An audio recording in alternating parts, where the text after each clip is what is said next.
Hey, I'm Dan, and if you're new to homebrewing, so am I. Welcome to my adventures in homebrewing.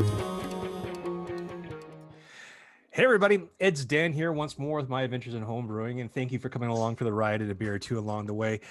So I gotta say thank you to Dean from Mississippi Mills Malting Company out in Pakenham, Ontario.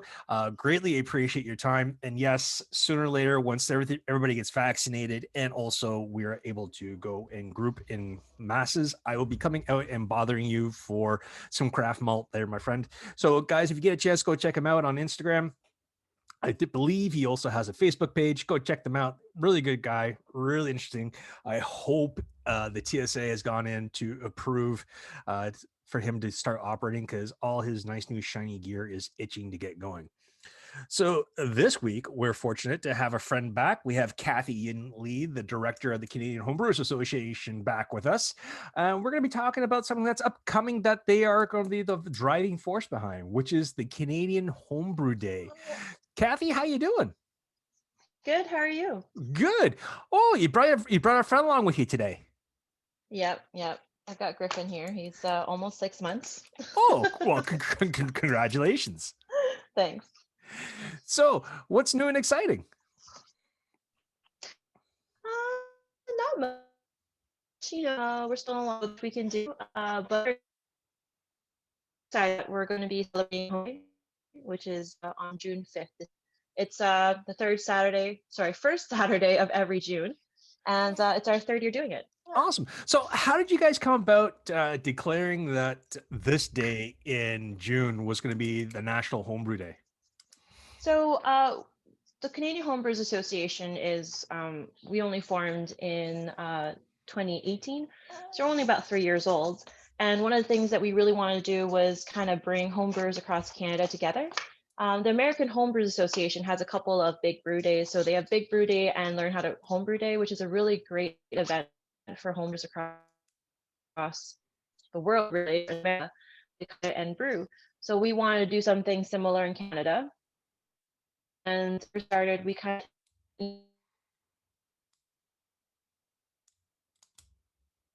and as many people could see what would be the best day work for people in Canada.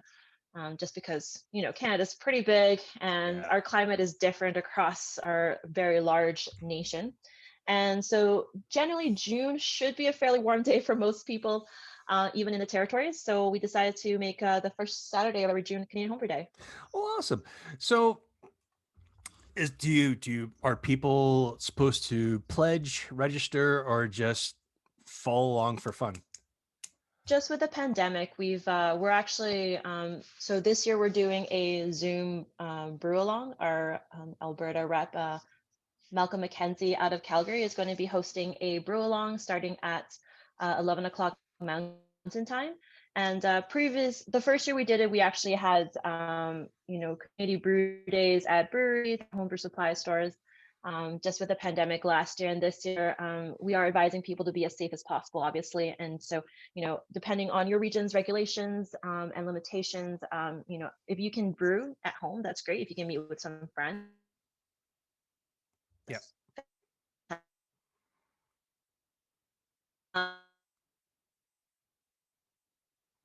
These out meeting people and brewing with buddies again.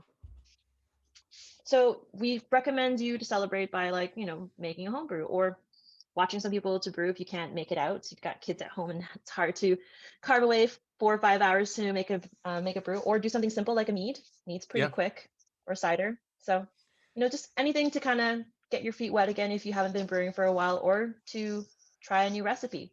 This year we actually have 2 official recipes that we've released. And how did you? So we have a Kolsch. Okay. Oh, sorry. Go ahead. No, I was going to say, how did you guys come about choosing those recipes for the ones that you want people to try and make? So we thought a couple of official recipes would be nice for folks who don't really know what they want to brew, for a challenge. So we decided to go with a kind of a lighter beer and a darker beer. Okay. A light beer, we have Kolsch from Corey Day. So Corey Day is he's won Brew of the Year like 3 times in a row. So I figured we figured that a beer from him would be pretty good. So we have a Catalina wine mixer from him, Mhm. and we have all these recipes made up in PDF, so people can find them on our website.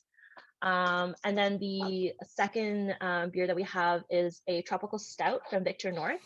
And Victor North, he created a couple of Canadian beer style guidelines, as well as he did some beer style guidelines for some Indigenous beer styles as well.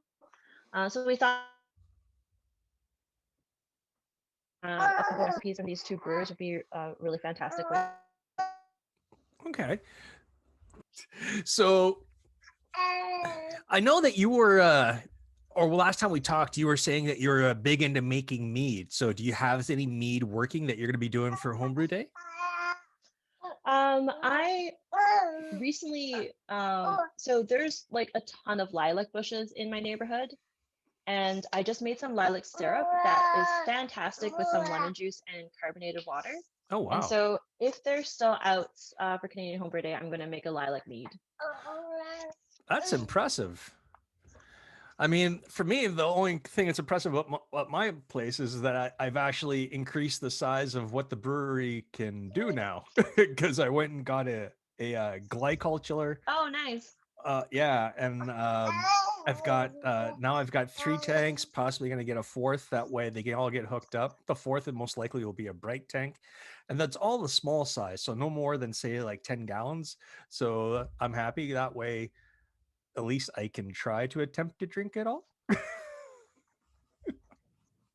Right. No, that's awesome. We like when we moved in the fall last year, and we don't actually have space for like my brewing stuff.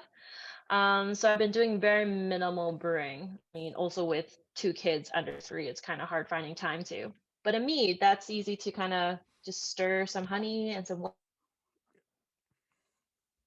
toddler to help stir and just forget about it for a There few you go. months. So, how does our homebrew day compare in comparison to say like Big Brew Day with the AHA? I Because I mean, know. ideally, I would love for it to be as big as what they do there. We're still small.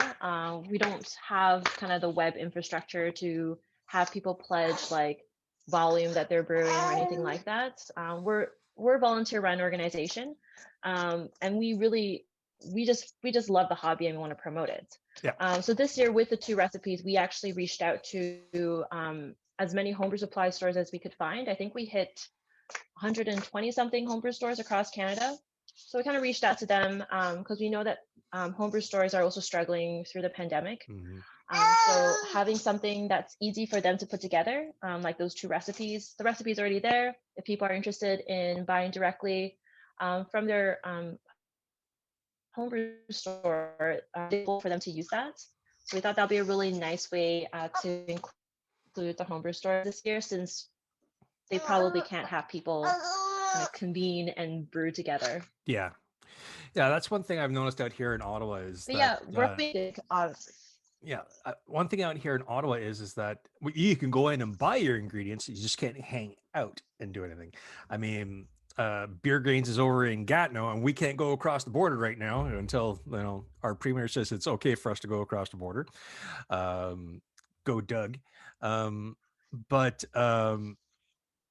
there's another one that's close by to me. It's called the Falcos, but and they're a little bit on wine and also beer, but I find their focus is mostly on the wine because you can go and do the wine there, bottle it all there, and everything else. And when you ask, well, can you do beer here? Not so much. But I totally understand what you're saying about how some homebrew stores are hurting. I got a feeling people like maybe Beer Grains and things like that because you can't get people inside there. Productivity or sales may have gone down, and it's really cool that you're engaging the homebrew stores to actually help out with this. Yeah, and honestly, like a lot of the smaller communities too, like a lot of their local homebrew store might just be a wine you brew that has beer ingredients on the side. Mhm. But I mean, if you give them an opportunity to like, make more beer stuff available, or you encourage folks to visit their local like U brews that have these ingredients, they might expand their selection as well. True. Very, very true. So for the what's the next big thing for the association to possibly come out with? I mean, you have Homebrew Day. You did your first online conference or Homebrew Con, the short of it for the Canadian side. What's the next big target for you guys? So we're going to be doing our conference again, Canadian Homebrewing Summit in September. Last year we had 4 seminars, and this year we're hoping to make it bigger with more interactive events. We want to do a trivia and things like that. Um, we're not quite sure how the pandemic is going to be affecting it so far, so we are just planning for it to be online again. At some point in time, we would like to bring it to out into real life in person. I think we still need to build a bit more momentum before we can plan to run in person events for us. But that is the goal, hopefully in the next few years, to be able to do that. Okay, so what is something that you would like to see the association do that's maybe a little different from what the AHA does? That's a very good question.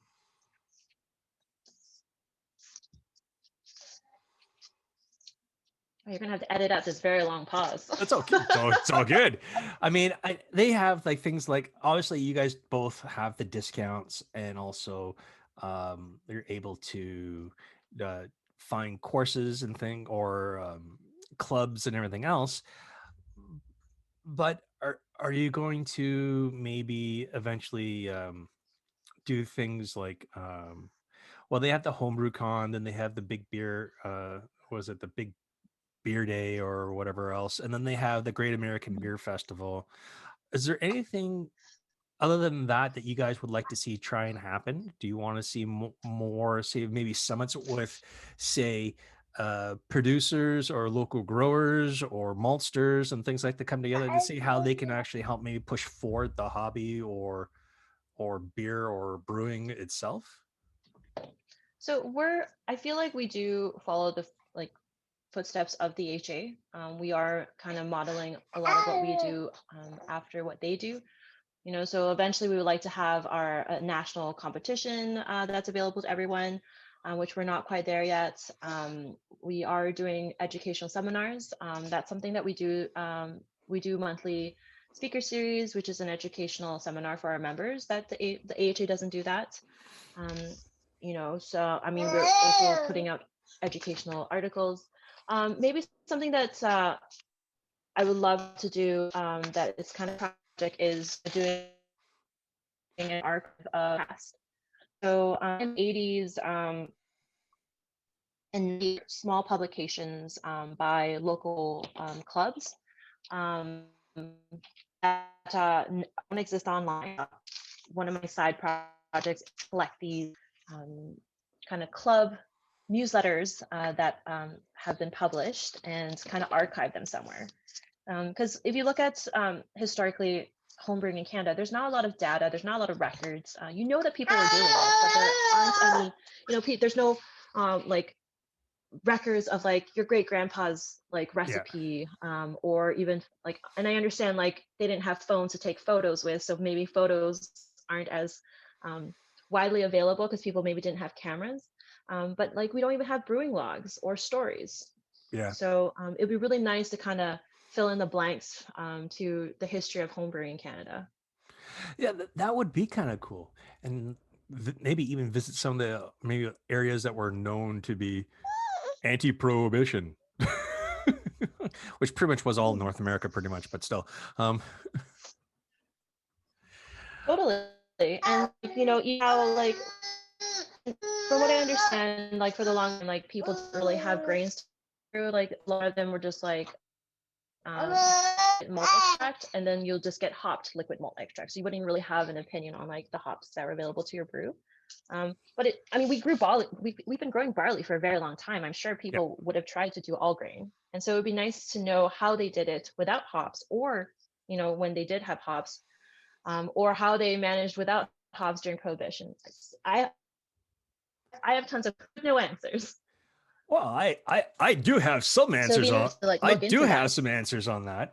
So if you look at, say, not necessarily Canada, but in Scotland, 2000 BCE, so hops really weren't in that region of the world just yet. So when they started making their beer, they were using indigenous plants for bittering and things like that, and they used heather as their bittering agent for not only for aroma but for bittering, and it's really cool. So I did my own rendition of that, and it turned out really good. So yeah, Oh, nice. yeah, it's all a matter of a proportion of how bitter or whatever you want that kind of herbaceous, grassy kind of flavor to be. Totally. And it would just be nice to know like what we were doing, you know, like definitively, I guess. Yeah, yeah. I mean, it'd be kind of cool to hear the stories of people who are doing like the bootleg beer, or doing, I call them bottle bangers, like where you go and make the bootleg versions of Pabst Blue Ribbon, and you're using cake yeast, and you really weren't measuring, and you just drop it in, and then later on down the road, all you hear is bang, bang, bang, bang, and say out of a case of maybe say 24 bottles, you may have one that made it through.